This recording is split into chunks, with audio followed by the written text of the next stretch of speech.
علماء وارث علم انبیاء، روشن رکھتے ہیں علم کی شمع۔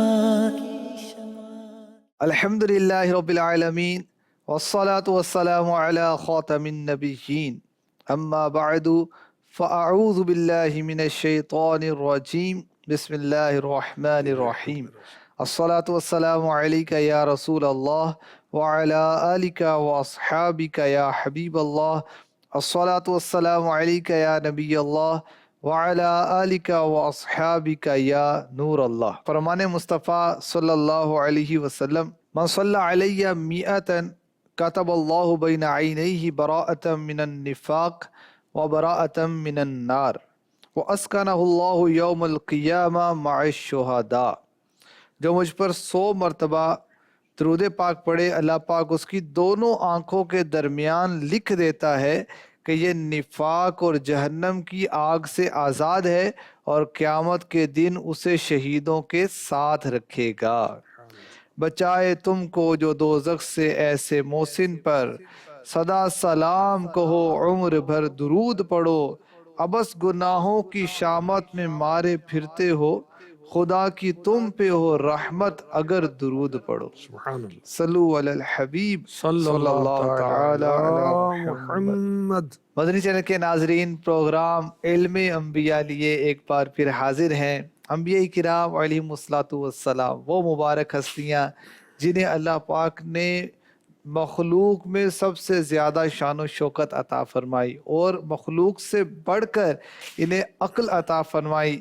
یاد رہے کہ انبیاء کرام علیہم الصلاۃ والسلام کو عقل کامل عطا کی جاتی ہے، جو اوروں کی عقل سے انتہائی بلند و بالا ہوتی ہے۔ کسی حکیم اور فلسفی کی عقل، کسی سائنسدان کی فہم و فراست اس کے 1,00,000ویں حصے تک بھی نہیں پہنچ سکتی۔ اور عقل کی ایسی بلندی کیوں نہ ہو، یہ خدا کے محبوب بندے ہیں، اور پھر مخلوق حتیٰ کہ سارے نبیوں اور رسولوں میں سب سے بڑھ کر کامل و اکمل عقل ہمارے پیارے نبی صلی اللہ علیہ وسلم کو عطا کی گئی۔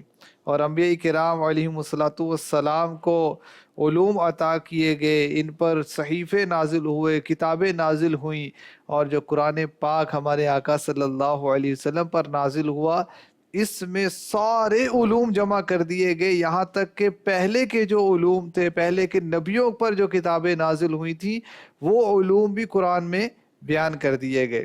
حضرت عبداللہ بن مسعود رضی اللہ تعالی عنہ فرماتے ہیں، اگر تم علم حاصل کرنا چاہتے ہو تو قرآن میں غور و فکر کرو کہ اس میں اگلوں پچھلوں کے علم کا بیان ہے۔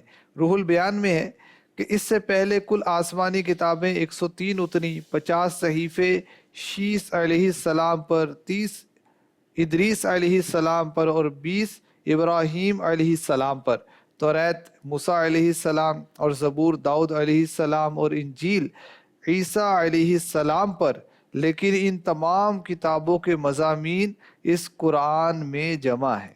تو آج انشاءاللہ الکریم ہم انبیاء سابقین کے علوم کے بارے میں سنیں گے کہ اللہ پاک نے انہیں کون کون سے علوم عطا فرمائے جس کا بیان قرآن میں کیا گیا، اور ہمارے آقا صلی اللہ علیہ وسلم کے علوم کے متعلق بھی انشاءاللہ سننے کی سعادت حاصل کریں گے۔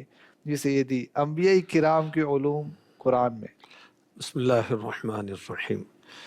اللہ تبارک و تعالیٰ نے سب سے پہلے انسان اور سب سے پہلے نبی حضرت آدم صفی اللہ علی نبینا علیہ الصلاۃ والسلام کے علم کا بیان فرمایا، اور فرشتوں کو آدم علیہ السلام کی پیدائش کے بارے میں بتایا، اور انہیں خلافت دیے جانے کی خبر دی۔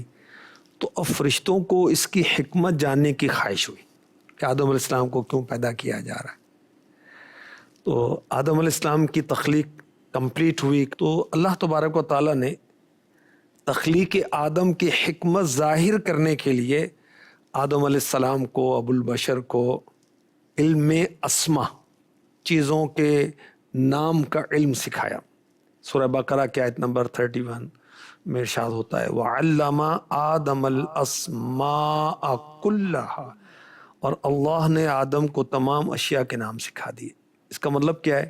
اللہ تعالیٰ نے آدم علیہ السلام کو ساری چیزیں جو بھی اللہ نے پیدا کی کرنی تھی قیامت تک سب چیزیں دکھا بھی دیں، ان کے نام بھی دل میں ڈال دیے، کس کا نام کیا ہے، اس کا نام کیا ہے، اس کا نام کیا ہے، اور اس چیز کا کام کیا ہے، اس کی خصوصیات کیا ہیں، اچھا یہ چیز بنے گی کیسے۔ اللہ پاک نے سارے علوم حضرت سیدنا آدم صفی اللہ علیہ نبینا علیہ الصلوۃ والسلام کو سکھا دیے۔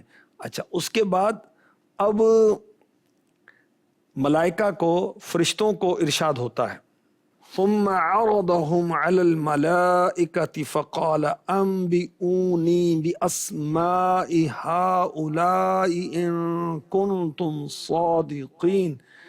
پھر ان تمام اشیاء کو فرشتوں کے سامنے پیش کر کے فرمایا اگر تم سچے ہو تو ان کے نام تو بتاؤ۔ تمہارا یہ خیال ہے کہ کوئی مخلوق تم سے زیادہ عالم میں پیدا نہیں کروں گا، خلافت کے تم ہی مستحق ہے، تم بھی ان چیزوں کے نام بتا دو۔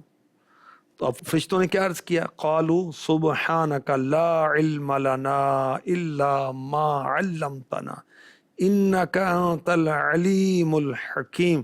فرشتوں نے عرض کی اے اللہ تو پاک ہے، ہمیں تو صرف اتنا علم ہے جتنا تو نے ہمیں سکھا دیا، بے شک تو ہی علم والا حکمت والا ہے۔ اب فرشتے نام نہ بتا سکے، انہوں نے عجز کا اعتراف کیا، تو اللہ پاک نے آدم علیہ السلام کی فضیلت ظاہر کرنے کے لیے فرمایا یا آدم انبئہم باسمائہم فلما انبأہم باسمائہم۔ اے آدم تم بتاؤ ان چیزوں کے نام جنہیں بتانے سے فرشتے عاجز آ چکے ہیں، اس علم میں اپنی کم ہمتی کا اعتراف کر چکے۔ تو آدم علیہ السلام ممبر پر تشریف فرما ہوئے، فرشتے سامنے بیٹھے ہیں، آپ نے تمام چیزوں کے نام بھی بتائے، اس کے فوائد اور بینیفٹس بھی ارشاد فرمائے۔ سبحان اللہ۔ تو آدم علیہ السلام فرشتوں سے افضل ہوئے، آپ نے علم ظاہر فرمایا، اور مزید یہ کہا گیا کہ علم تنہائیوں میں جو عبادات، نفلی عبادات کی جاتی ہیں اس سے افضل ہے، اور انبیاء ملائکہ سے بھی افضل ہیں، یہ بھی پتہ چلا۔ سبحان اللہ۔ اس میں یہ کہا جا سکے گا کہ علم کی بدولت اللہ پاک نے حضرت آدم علیہ السلام کو فضیلت عطا فرمائی۔ جی جی سبحان اللہ۔ تو علم کے ذریعے انسان کو شرف حاصل ہو جاتا ہے، اس کی فضیلت میں اضافہ ہو جاتا ہے، اور علم ہی وہ چیز ہے جو بندے کو رب کی پہچان کرواتی ہے۔ اب دیکھیں کون سا علم؟ وہ علم جو اللہ سے قریب کرے، وہ علم۔ اب وہ علم نہیں کہ جو عام طور پر وہ علم سیکھتے ہیں جس سے دنیا کا مال ملے، شہرت ملے، عزت ملے، آخرت سے اس کا تعلق نہیں ہے۔ وہ علم افضل ہے کہ جو اللہ کے قریب کرے۔ حضرت داؤد علیہ السلام کو اللہ پاک نے وہی فرمائی کہ اے داؤد علم نافع حاصل کرو۔ تو حضرت داؤد علیہ السلام نے عرض کی یا اللہ وہ کون سا علم ہے؟ ارشاد ہوا وہ علم حاصل کرو جو تجھے مجھ سے قریب کر دے۔ تو ظاہر کو علم دین ہی ہے نا، علم قرآن ہے، علم حدیث ہے، وہی تو اللہ کا قرب دلائے گا۔ ورنہ تو کتنے پڑھے لکھے ہیں بیچاروں کو نماز بھی نہیں آتی، کلمہ طیبہ نہیں پڑھنا آتا، وہ نجاستوں کے بیان وغیرہ تو ان کو جو سمجھے کہ نجاست کہنا بھی بیچاروں کو آزمائش ہوتا ہوگا۔ بڑی بڑی ڈگریاں ہوتی ہیں تو وہ ہوتا ہے کہ یہ پڑھے لکھے ہیں، ہاں جی، لیکن اصل معیار جو ہے وہ قرآن و حدیث کا علم ہے۔ بے شک، سبحان بے اللہ، شک، مسلمان ہیں، بے شک، قرآن و حدیث ہاں، کا علم ہو۔ جی سید مزید کسی نبی علیہ السلام کے علم کے حوالے سے۔ اللہ تبارک و تعالیٰ کے نبی حضرت لوط علیہ السلام جو کہ ابراہیم علیہ السلام کے بھتیجے ہیں، ان کو اللہ پاک نے حکومت اور علم عطا فرمائی۔ وَلُوطًا آتَيْنَاهُ حُكْمًا وَعِلْمًا، سورہ انبیاء کی آیت نمبر 74۔ حکمن سے مراد لوگوں کے جھگڑوں میں ان کے درمیان درست فیصلہ کرنا اللہ پاک نے ان کو سکھایا، اور علمن سے کیا مراد ہے؟ دینی معاملات اور اللہ پاک کے فرائض کا علم اللہ تعالیٰ نے انہیں عنایت فرمایا۔ حضرت یوسف علیہ نبینا علیہ الصلوۃ والسلام کو اللہ تعالیٰ نے حکمت اور علم سکھایا، درست باز اور خواب کی تعبیر سکھائی۔ دیگر انبیاء کرام علیہم الصلوۃ والسلام کا بھی علوم کا بیان قرآن پاک میں ہوا، اور سورہ یوسف کی آیت نمبر 101 میں ارشاد ہوتا ہے نا، رب قد آتیتنی من الملک وعلمتنی من تأویل الاحادیث، اے میرے رب بے شک تو نے مجھے ایک سلطنت دی اور مجھے خوابوں کی تعبیر نکالنا سکھا دیا. یعنی اللہ تعالیٰ نے مختلف انبیاء کو مختلف علوم عطا فرمائے.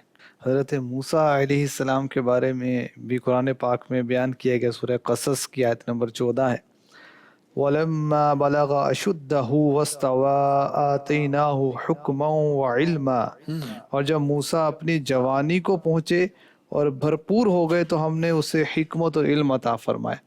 اب یہاں پہ بھی حکم اور علم کا ہے، تو علماء نے اس کی وضاحت کی کہ یہ نبوت ملنے سے پہلے کی بات ہے. شعیب علیہ السلام کے پاس آپ جا رہے تھے اور شعیب علیہ السلام کی شہزادی کے ساتھ آپ کا نکاح ہوا، اور پھر وہاں سے دوبارہ مصر کی طرف جا رہے تھے مدین سے، اس راستے میں آپ کو پھر اللہ پاک نے نبوت عطا فرمائی. یہاں پر علم سے کیا مراد ہے اور حکم سے کیا مراد ہے؟ حکمن سے مراد دین کی فہم دی گئی، معرفت عطا کی گئی، فقاہت عطا کی گئی، کامل عقل دی گئی، عمل صالح کی توفیق عطا کی گئی. یہ اپنے دین کے ساتھ ساتھ سابقہ دین کی فقاہت بھی آپ کو عطا ہوئی.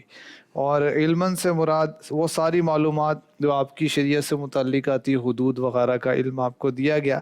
تو یہ 30 سال سے زیادہ کی جب عمر مبارک ہوئی اس وقت اللہ پاک نے آپ کو علم و حکمت عطا فرمائی. اسی طرح حضرت خضر علیہ السلام کے بارے میں بھی قرآن کریم میں ہے، سورہ کہف کی آیت نمبر 65 ہے. حضرت خضر علیہ السلام کے علم کا بیان ہوتا ہے، فَوَجَدَ عَبْدًا مِّنْ عِبَادِنَا آتَيْنَاهُ رَحْمَةً مِّنْ عِنْدِنَا وَعَلَّمْنَاهُ مِن لَّدُنَّا عِلْمًا. تو انہوں نے ہمارے بندوں میں سے ایک بندہ پایا جسے ہم نے اپنے پاس سے خاص رحمت دی تھی اور اسے اپنا علم لدنی عطا فرمایا. تو حضرت خضر علیہ السلام کو علم لدنی ملا، تو اس کی ایک تفسیر بیان کی گئی، علم غیب عطا کیا گیا. علم غیب تو اللہ نے سارے انبیاء کو ہی عطا فرمایا نا. تو یوں انبیاء کرام کے علم کو اللہ پاک نے قرآن کریم میں بیان کیا، اور اس کی تفاسیر میں علماء نے وضاحت بھی کی کہ کس کو اسپیشلی کیا عطا کیا گیا. ویسے تو انبیاء کرام کے علوم بے شمار ہیں، کسی کو کوئی خصوصیت مل رہی. آپ نے یوسف علیہ السلام کا ذکر کیا، خوابوں کی تعبیر اسپیشلی اللہ پاک نے علم عطا تو فرمایا. حضرت خضر علیہ السلام کے واقعات بڑے وہ حکمت پر مبنی، اور سورہ کہف کے اندر تفصیلی واقعہ ہے. جی تو یہ بھی انشاءاللہ جو خاص ہے، اس کو ان ڈیٹیل بھی کسی پروگرام میں بیان کیا جائے گا. ابھی تو ہم شارٹ کر رہے ہیں. تو مزید انبیاء کرام، حضرت داؤد علیہ السلام، حضرت سلیمان علیہ السلام، ان کے علوم کو سورہ انبیاء میں بیان کیا گیا. وَكُلًّا آتَيْنَا حُكْمًا وَعِلْمًا، اور ہم نے دونوں کو حکومت اور علم عطا فرمایا.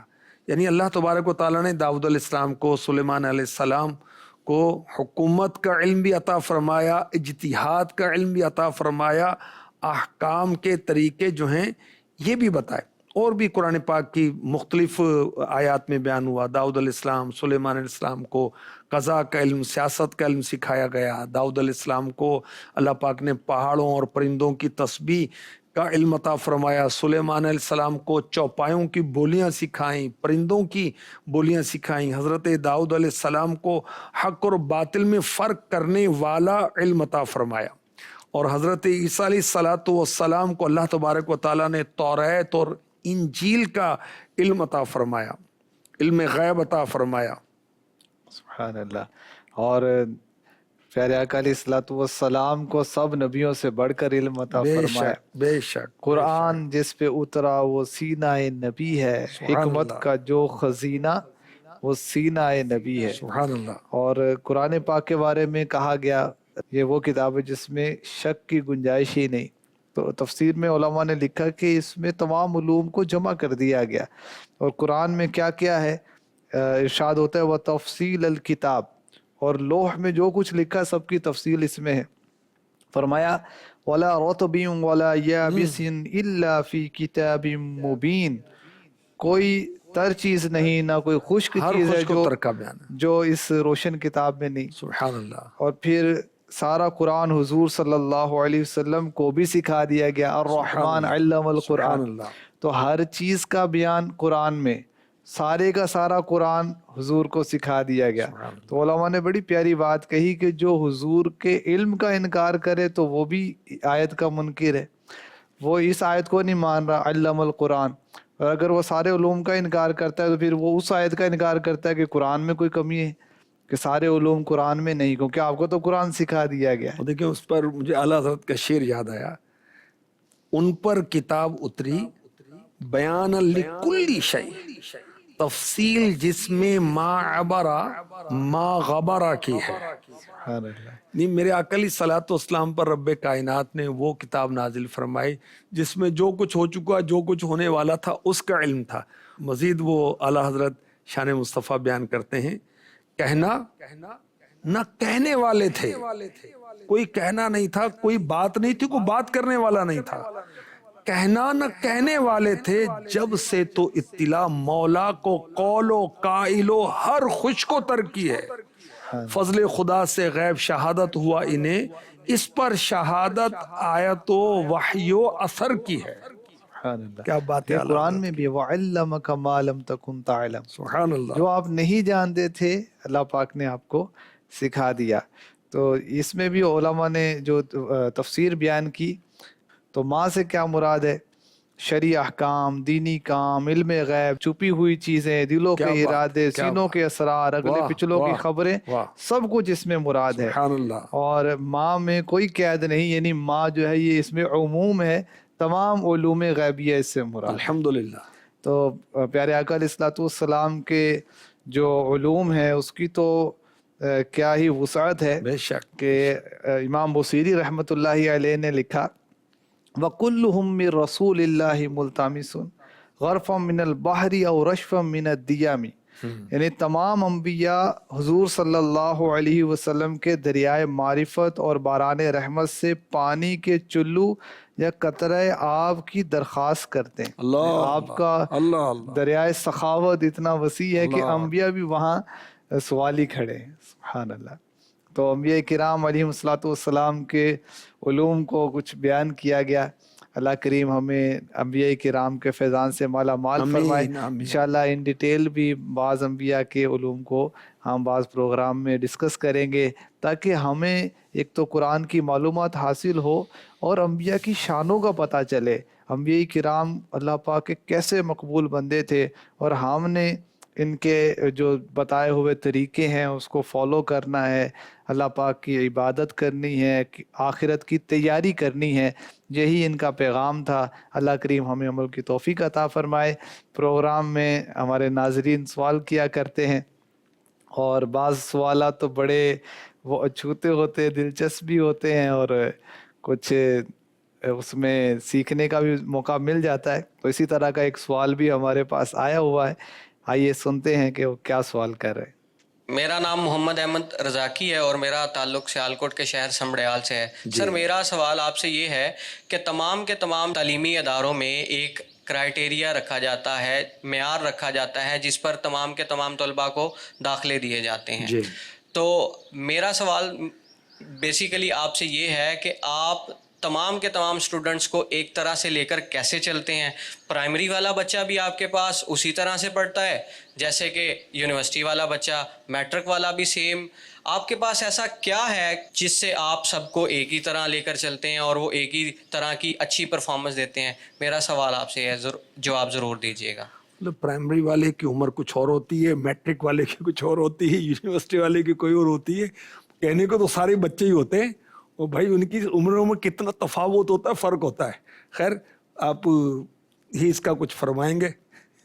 اب جیسے یہ فرما رہے ہیں کہ بچہ وہ تو یونیورسٹی والا بچہ تھوڑی، وہ تو بڑا ہو جاتا ہے بھائی، وہ اولا میں تھوڑی آتا ہے کوئی. اگر وہ کوئی یونیورسٹی سے بھی آیا ہے، کوئی گریجویشن کر کے آیا ہے، کوئی ماسٹر کر کے بھی آیا ہے، سیکھنے تو وہ قرآن و حدیث آیا ہے، سیکھنے تو وہ عربی گرامر آیا ہے. تو اس کے پاس نہیں ہے نا جی، وہ انگلش سیکھ کر آیا ہوگا، ٹھیک ہے، لیکن آنے والے کو جب عربی نہیں آتی تو اس کو صرف و نحو تو پڑھنی پڑے گی. صرف و نحو کیا ہوتی ہے؟ اس کی گرامر جو ہے، گرامر کی بیسکس ہیں، اس کو بلاغت پڑھنی پڑے گی، اس کو منطق پڑھنی پڑے گی.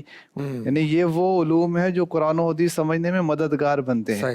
تو اگر اس نے گرامر ہی نہیں پڑھی تو وہ کیسے سمجھے گا کہ قرآن میں کیا کہا گیا، حدیث میں کیا کہا گیا؟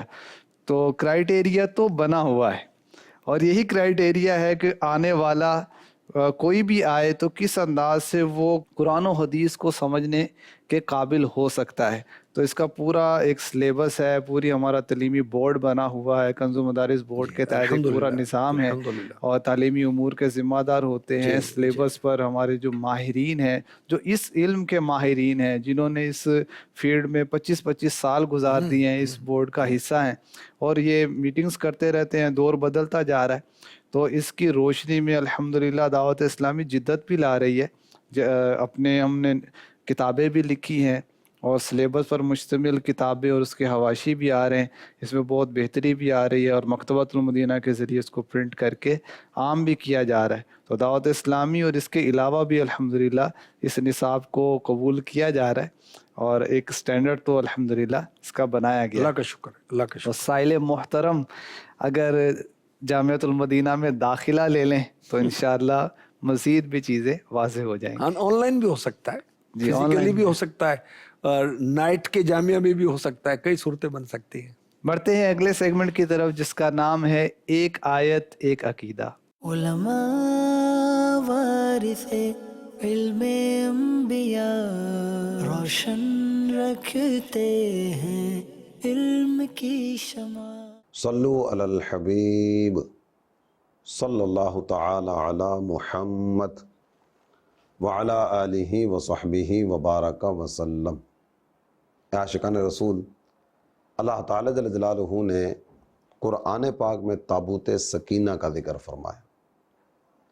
قرآن ارشاد فرماتا ہے ان آیۃ ملکہ ان یأتیکم التابوت فیہ سکینۃ من ربکم وبقیۃ مما ترک آل موسیٰ وآل ہارون تحملہ الملائکہ۔ ایک صندوق ہے، جس صندوق میں اللہ تعالیٰ جل جلالہ کے نبیوں کے تبرکات ہیں، حضرت موسیٰ علیہ السلام کے، حضرت ہارون علیہ السلام کے کچھ مکانات کی تصاویر ہیں، عصا ہے، مبارک جوتے ہیں، امامہ ہے، مختلف طرح کے تبرکات ہیں اس صندوق میں۔ اس صندوق کا قرآن نے جب تذکرہ کیا نا، تو قرآن نے فرمایا فیہ سکینۃ من ربکم۔ اللہ والوں سے منسوب چیزیں، اللہ تعالیٰ جل جلالہ کے نبیوں کی استعمال کی چیزیں، قرآن اسے فرماتا ہے کہ تمہارے رب کی طرف سے اس میں سکون ہے۔ اس تابوت کا نام آپ تابوت سکینہ بھی کہہ سکتے ہیں، اطمینان والا، سکون والا، قرار عطا کرنے والا تابوت۔ تحملہ الملائکہ، فرشتے اس کو اٹھانے کی سعادتیں حاصل کرتے ہیں۔ یہ تابوت سکینہ ہمارے سامنے جو ایک چیز رکھتا ہے نا، وہ یہ ہے کہ اللہ تعالیٰ جل جلالہ کے نیک بندوں سے نسبت رکھنے والی چیزیں یہ بھی بابرکت ہوا کرتی ہیں۔ ان میں بھی اللہ تعالیٰ جل جلالہ نے برکتیں، عزتیں اور شرافتیں رکھی۔ قوم کا انداز کیا تھا؟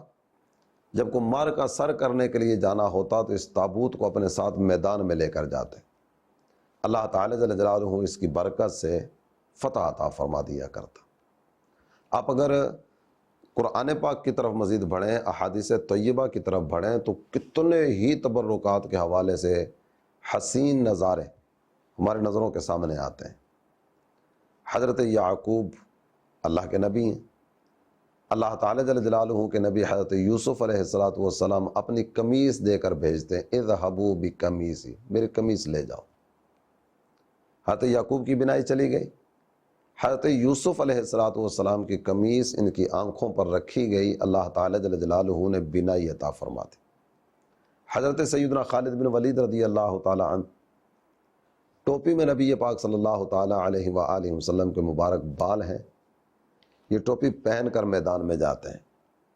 فرمایا کرتے تھے لوگوں تم یہ سمجھتے ہوگے کہ خالد بہت بڑا مجاہد ہے، یہ خالد کا نہیں، اللہ کے پیارے نبی صلی اللہ تعالی علیہ وآلہ وسلم کے مبارک بالوں کا کمال ہے کہ خالد جس بھی میدان میں اترتا ہے اللہ تعالیٰ فتح عطا فرماتا ہے۔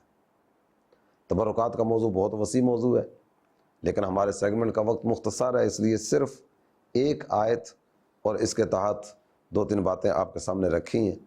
اللہ پاک تبرکات کے فیوز و برکات سے ہم سب کو مالا مال فرمائے۔ صلو علی الحبیب صلی اللہ تعالی علی محمد وعلی آلہ وصحبہ وبارک وسلم۔ علماء وارث علم انبیاء، روشن رکھتے ہیں علم کی شمع۔ اللہ پاک ہمیں قرآن کریم پڑھنے کی، سمجھنے کی توفیق عطا فرمائے۔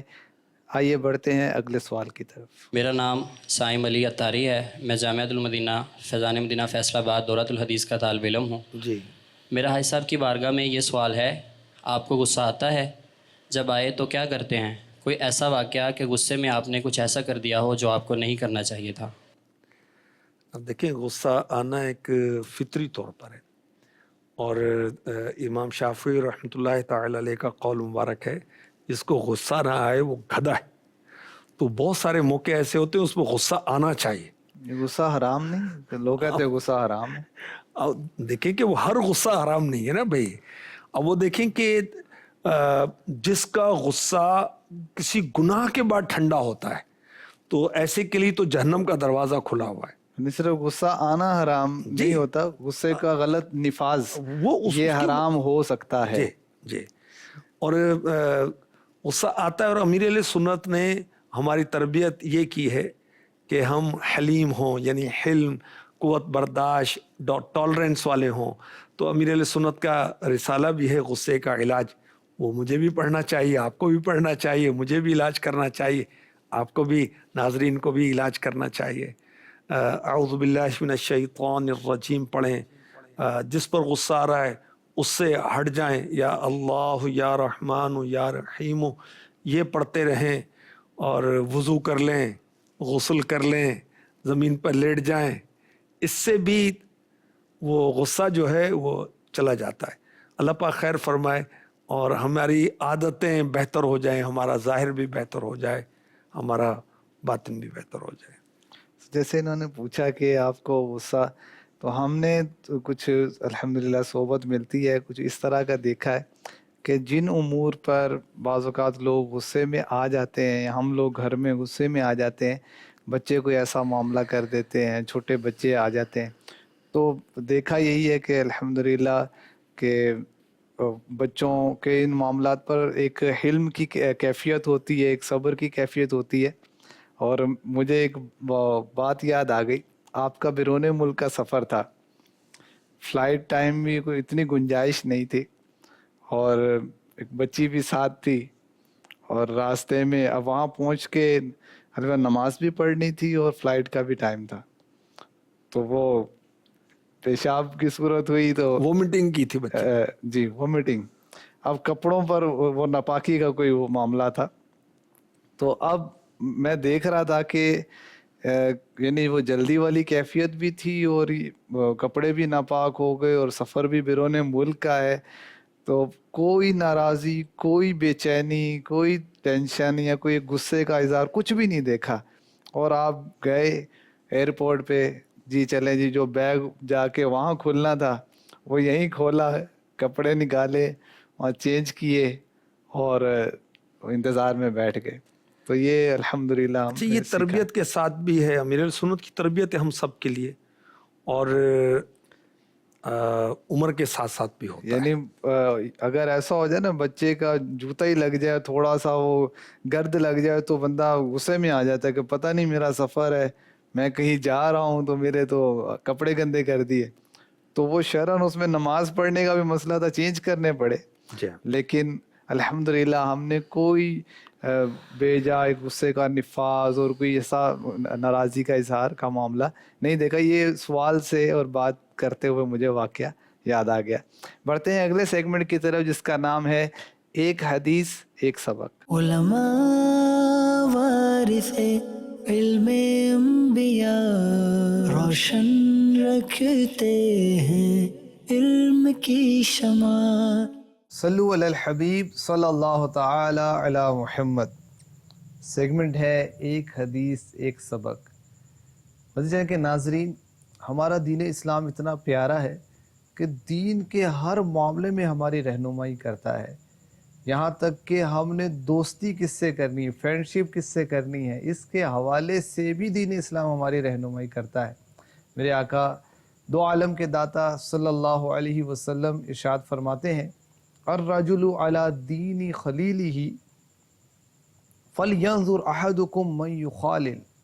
فرمایا کہ آدمی اپنے دوست کے دین پر ہوتا ہے، لہٰذا تم میں سے ہر ایک یہ دیکھ لے کہ وہ کس سے دوستی کر رہا ہے۔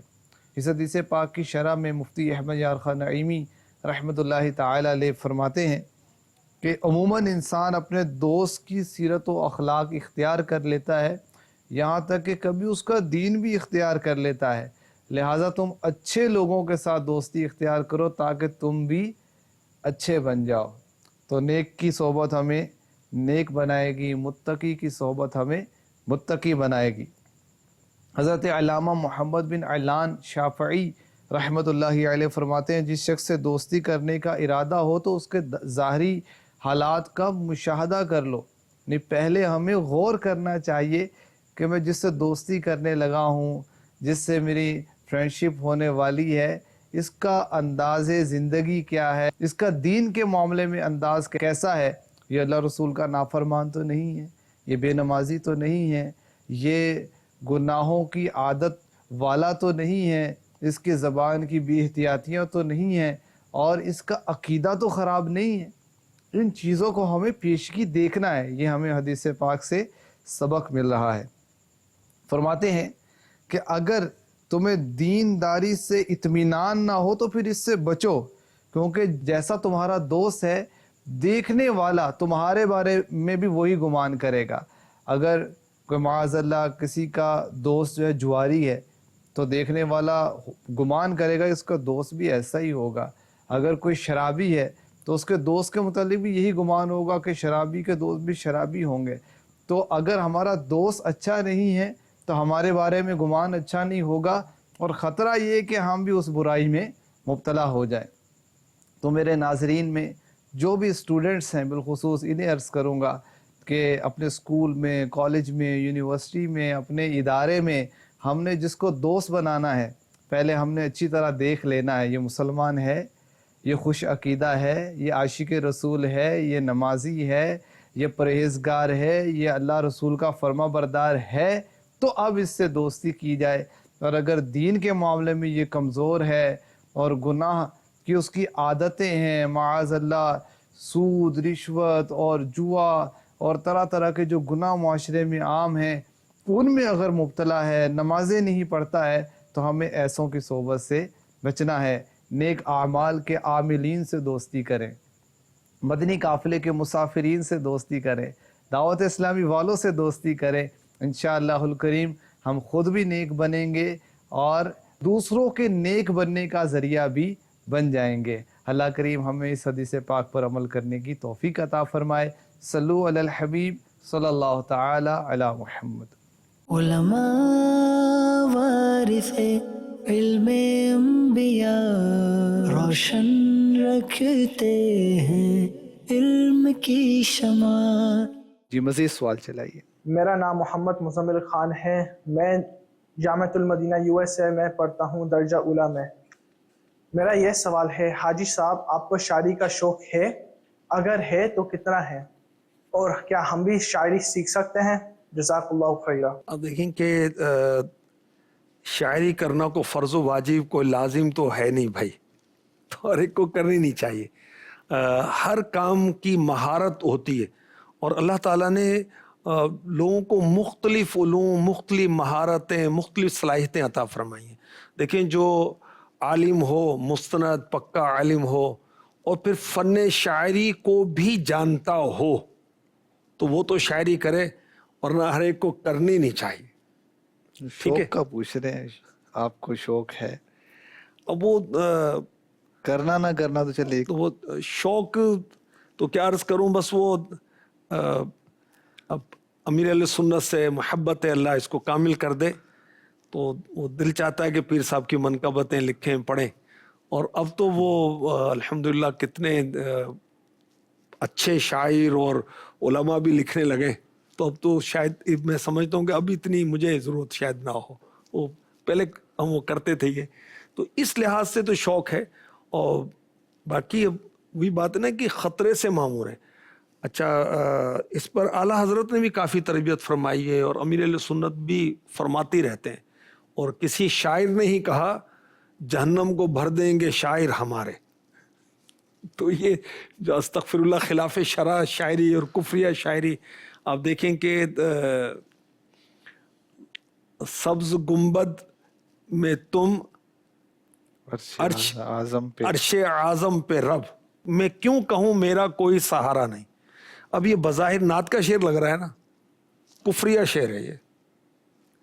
اور یہ امیر اہل سنت نے کفریہ کلمات کے بارے میں سوال جواب اس میں اس کی توجہ دلائی ہے. وہ اب عرش اعظم پہ رب، تو اللہ تعالیٰ جگہ سمت اس سے جسم و جسمانیات سے پاک ہے. تو اب اس کو تھوڑا سا چینج کریں گے تو صحیح ہو جائے گا.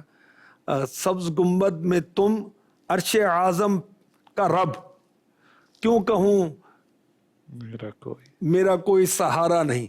تو اب دیکھیے تھوڑے سے فرق کے ساتھ وہ کچھ کا کچھ ہو جاتا ہے. تو شاعری کا شوق پالنا اچھا نہیں، قدرتی صلاحیتیں ہوتی ہیں، پھر احتیاطیں بہت ہوتی ہیں. فن بھی ہے، علم بھی ہے، احتیاط بھی ہو، سب چیزیں چاہیے اس کے لیے. بڑھتے ہیں اگلے سیگمنٹ کی طرف جس کا نام ہے سرپرستوں کے تاثرات. علماء وارث علم انبیاء، روشن رکھتے ہیں علم کی شمع. السلام علیکم ورحمۃ اللہ وبرکاتہ. میرا بیٹا مرکزی جامعۃ المدینہ ملک وال میں پڑھتا ہے. اس پڑھنے کی وجہ سے، ماحول کی وجہ سے میرے بیٹے میں بہت زیادہ چینجنگ آئی ہے ماشاءاللہ. اس مدنی ماحول میں آنے کی وجہ سے میرے بیٹے نے ماشاءاللہ 5 ٹائم کا نماز کا پابند ہو گیا اور ماشاءاللہ امامہ شریف کا پابند ہو گیا. امامہ شریف بھی ڈالا ہوا ہے ماشاءاللہ. اور ہفتہ وار سنتوں بھرے اجتماع میں بھی ماشاءاللہ شامل ہوتا ہے اور ساتھ میں مجھے بھی دعوت دیتا ہے کہ میں بھی ساتھ اجتماع میں شامل ہوں اور مجھے بھی لے کے جاتا ہے اور مجھے بھی سنتے رسول بھی رکھوائی اور اس پہ میں پابند بھی رہوں گا اور انشاءاللہ نماز بھی 5 گانا استعمال کروں گا. مدنی ماحول میں آنے کی وجہ سے کافی تبدیلی آئی ہے ہمارے گھر میں ماشاءاللہ. مدنی ماحول پیدا ہو گیا ہے اور ہم مدنی چینل دیکھتے ہیں اور مدنی چینل میں دیکھنے میں بہت مزہ آتا ہے ماشاءاللہ. ہر ہفتے ہم مدنی مذاکرات سنتے ہیں. پیر صاحب کے اللہ تعالیٰ پیر صاحب کو بہت زیادہ ترقی اور کامیابی اور کامرانیاں عطا فرمائے اور صحت تندرستی عطا فرمائے. آمین ثم آمین. علماء وارث علم انبیاء، روشن رکھتے ہیں علم کی شمع. آج کا سوال بھی نوٹ کر لیجئے. حضرت یوسف علیہ السلام کو کون سا علم خاص طور پر عطا کیا گیا؟ اس کا جواب آپ نے اسکرین پر موجود نمبر پر دینا ہے. واٹس ایپ کر سکتے ہیں اور ٹیکسٹ میسیج بھی دے سکتے ہیں. انشاءاللہ قرآن اندازی کے ذریعے جن کا نام نکلے گا انہیں تحفے میں مکتبۃ المدینہ کی ایک پیاری سی کتاب تحفے میں بھجوائی جائے گی. آج کے پروگرام میں ہم نے مختلف انبیاء کا ذکر کیا، انبیاء کرام کے علوم کا ذکر کیا، کس نبی کو کیا حکمت عطا ہوئی، کون سا علم عطا ہوا، کون سی شان عطا ہوئی، اور نبیوں کے سردار صلی اللہ علیہ وسلم کا بھی ذکر خیر ہوا.